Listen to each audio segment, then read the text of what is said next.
You said, quote, "We have to go by the laws. We can't call in the National Guard unless we're requested by a governor." What changed now? Why is this situation different to not consult with Governor Newsom about this? Well, the biggest change from that statement is we have an incompetent governor. So I talked about governors, but I didn't talk about he's an incompetent governor. Look at the job he's doing in California.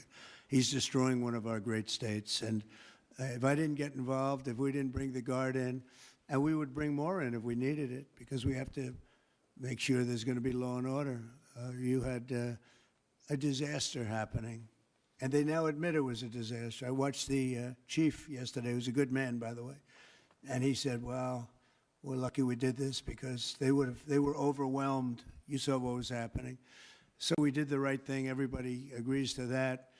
But you have a governor who let the city burn down, didn't want water to be sent down to him. And I sent billions of gallons of water. I wanted to do it in the first term. He wouldn't do it over, I don't know, they have environmental reasons, but there were no environmental reasons. I think it's just a political philosophy. But it's lucky for the people in Los Angeles and in California that we did what we did. We got it just in time. It's still simmering a little bit, but not very much. Yep. And what crime has he committed that would warrant his arrest? What crime has Governor Newsom committed? A crime has he committed? Yeah, to warrant his arrest, as you had I think his earlier. primary crime is running for governor because he's done such a bad job. What he's done to that state is like what Biden did to this country. And that's pretty bad. It's the wrong philosophy. Thousands, hundreds of thousands of illegal immigrants, many of them prisoners. They're taking up your health care. They're taking up your space in schools. They're taking up your hospital. And in many cases, they're criminals. And we have to do something about it. And we're doing something about it. I want to thank the incredible patriots of ICE and Tom Homan, who has been incredible, and Kristi Noem, likewise incredible. The job they're doing. And it's like an unforced error. There was no reason for this.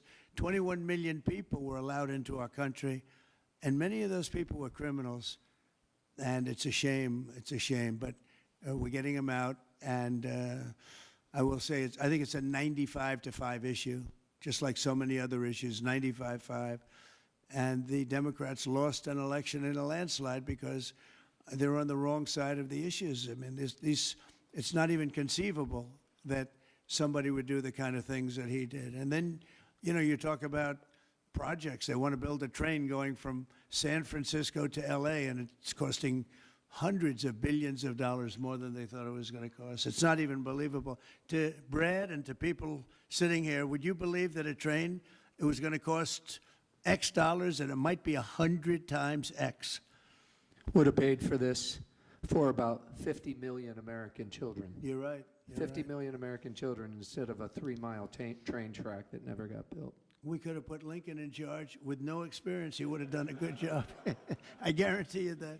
All right, please, Peter. Mr. President, have you gotten an update from your negotiating? Thank you, President Trump. So it seems like Gavin Newsom likes the attention that he's getting right now from you. Yeah, I think it seems like he does. If you look at recent history, somebody who was running for president, who got arrested and had a mugshot, you could make the argument that politically that wound up helping you. Are you worried at all at this moment that talking about him getting arrested could be helpful to his political prospects? Because a lot of people think he wants to be sitting right where you are. Well, in my case, it was a witch hunt, and everybody knew it. And I was able to explain that during the process. Otherwise, I wouldn't be sitting here right now. And it was a total witch hunt. It's proven to be a witch hunt, and you see what's happened.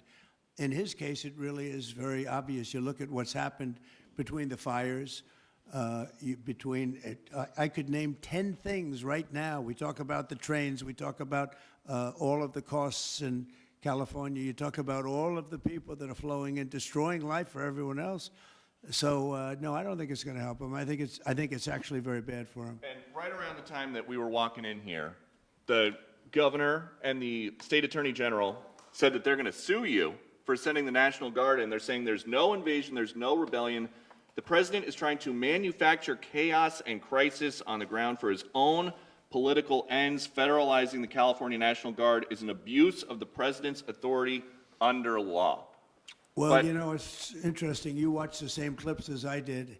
cars burning all over the place, people rioting. And by the way, we stopped it. We were able to make it much better, but it still looked pretty bad. And in watching clips last night, people were saying, this is really a big problem. And until we went in, if we didn't do the job, that place would be burning down just like the houses burned down. They were in big trouble last night, Peter. You know it. And the night before, and the night before that. And I feel we had no choice. I don't want to see happen what happened so many times in this country. I watched Minneapolis burn. Look at what happened in so many different parts of California.